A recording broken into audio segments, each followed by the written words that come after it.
Okay, so here we have the beginning of the making of the baritone ukulele for Sara Tone. Starts out by making a mold, and then the drawing and the layout of all the parts and pieces. You gotta have wood that's big enough for the thing that you want to make. And you want to be sure that it's big enough, because later down the line when you make some cuts, it's really hard to put wood back on to the stick to make it longer.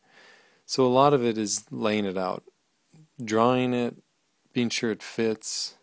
You can see there's a lot of tools. There's drawing tools, there's cutting tools, there's measuring tools, there's scuba weights, there's clamps, there's protractors, there's knives, pencils, lots of little things. There's literally hundreds of steps, lots of different tools and parts, materials, sandpaper, little saws, lots of chisels, glue.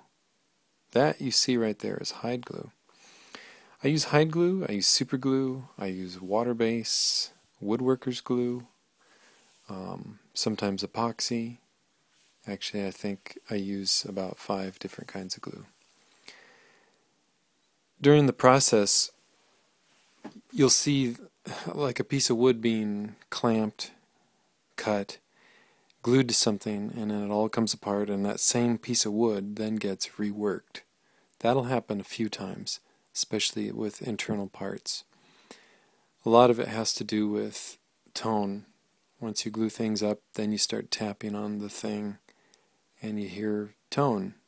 And if you want to change the tone, you change the wood. So there's constantly readdressing of a certain thing, a certain aspect, the sides, the top, the back. Everything gets revisited a number of times.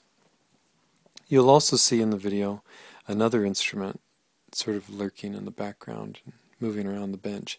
That was also an ukulele that was made at the same time, and it's actually more efficient to make 2 at once, because when one instrument is gluing, there's an hour wait until something can be done to it again, so then that's when the other one can be worked on. I like to work in the daytime mostly, but you'll see the night comes and the night goes. Sometimes the energy to work is there at night, and though I prefer the daylight, nighttime is good too. That's the frets going in with the half-ton press that keeps the little metal bars into the wood.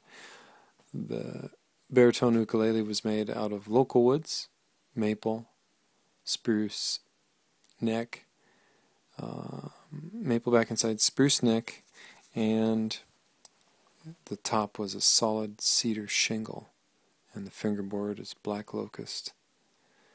The other instrument that you see there is made out of koa, which is local to Hawaii.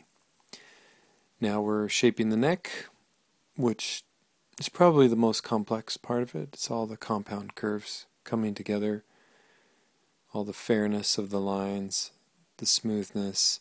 It's the thing that the hand holds and touches the most. It's an important step to get right. The finishing process is preceded by lots of scraping and sanding, lots of final adjustments, masking off glue places, etc. You'll see the colorful finished instrument now. This part of the process was which was done elsewhere because it had to happen outside. And finally, putting on the strings for the first time. This can take 8 hours sometimes to put 4 strings on.